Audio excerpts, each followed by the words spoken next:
London, on his return from Italy to assume supreme command of Allied invasion forces, has come General Dwight Eisenhower. In taking up the new duties assigned me by the Combined Chiefs of Staff, I am highly gratified that my command is still an Allied one.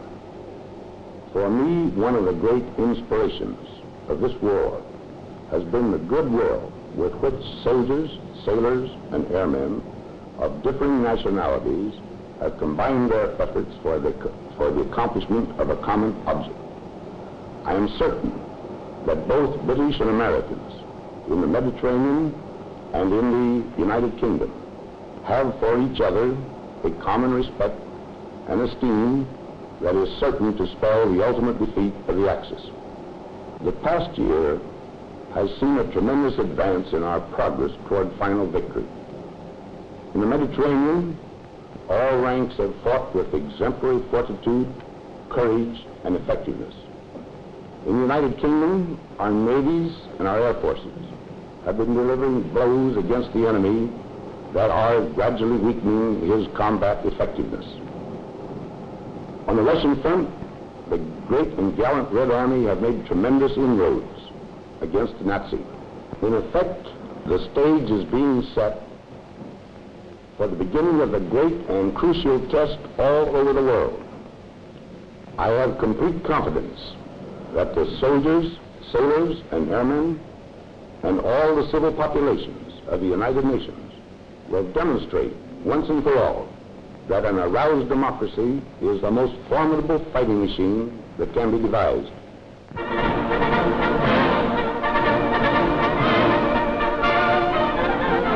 For the third time since arriving in England, the Canadian Scottish Regiment receives a visit from their Colonel-in-Chief, the Princess Royal.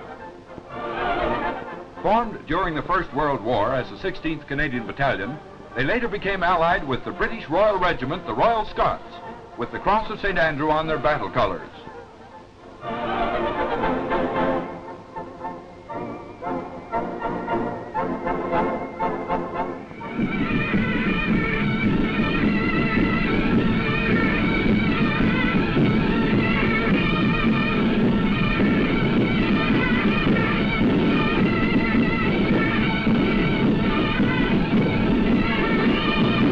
On this day, they marched once again for their Colonel-in-Chief, reminding her of the glories their fathers had achieved at Ypres, Vimy, and the Somme, Passchendaele, Amiens, and Canal du Nord, the glory they would themselves achieve in the months to come.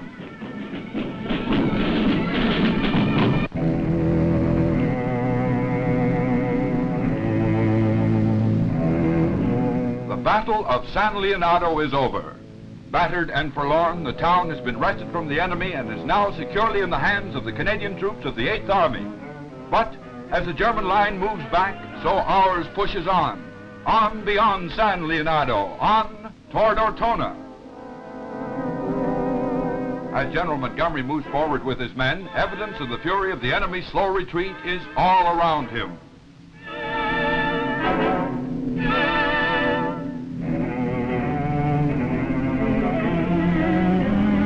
Back go the prisoners, among them men of Kesselring's 1st Parachute Division. And back go our wounded for treatment by the Medical Corps.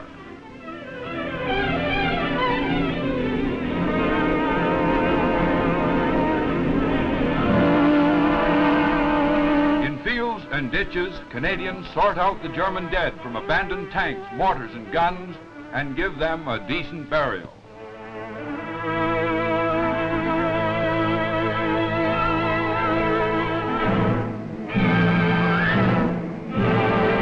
After consolidating their positions, the Canadians begin their drive toward the Ortona road, passing the wrecked German equipment that littered the highway.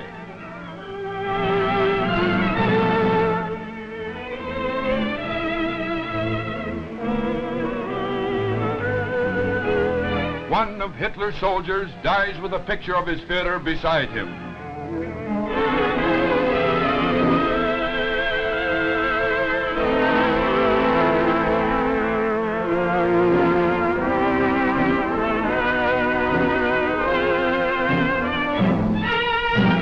Among the captured equipment was a 75mm self-propelled gun. in perfect running condition and well supplied with ammunition.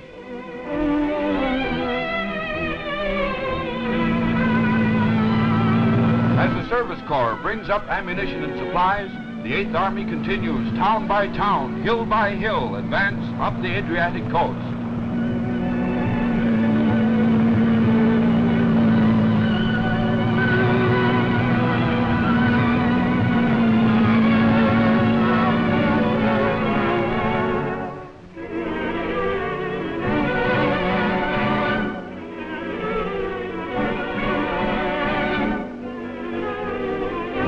Supported by tanks and the greatest artillery barrage that ever smashed a path for them, the Canadians break across the lateral road to Rome.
Marcel Ouimet, CBC News commentator, brings an eyewitness account of this surging struggle as tank after tank plunges forward yard by yard through rubble infested with mines and booby traps.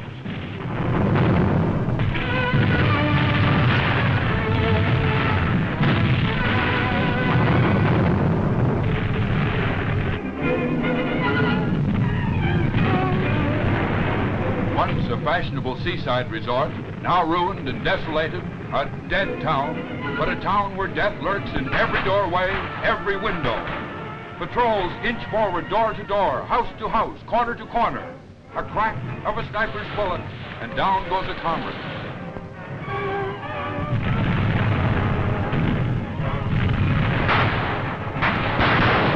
House after house, street after street, the mopping up and cleaning out goes on.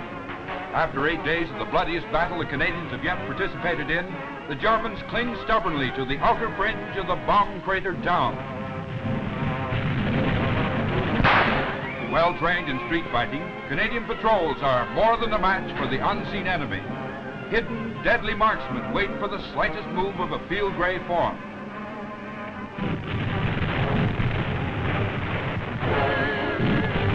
A form on the building, and one less enemy sniper.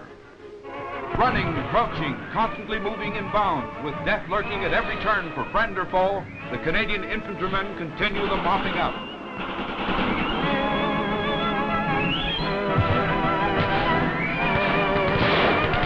The rising tempo of the attack reaches its climax, almost fantastic in its fury. The tattoo of the bullets punctuates the thundering tone of the field pieces.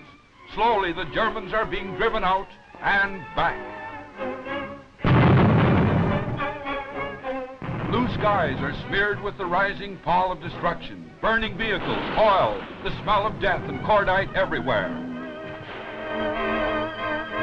Shouting and the tumult dies. Ortona is won. In the slipstream of every battle is the return of the refugees to their desolated homes. And as the noise of the battle rolls on across the country to the north, the silent, smoldering ruins bear mute testimony to the ferocity of the battle and the harsh price of victory. A victory with freedom and the rights of freedom.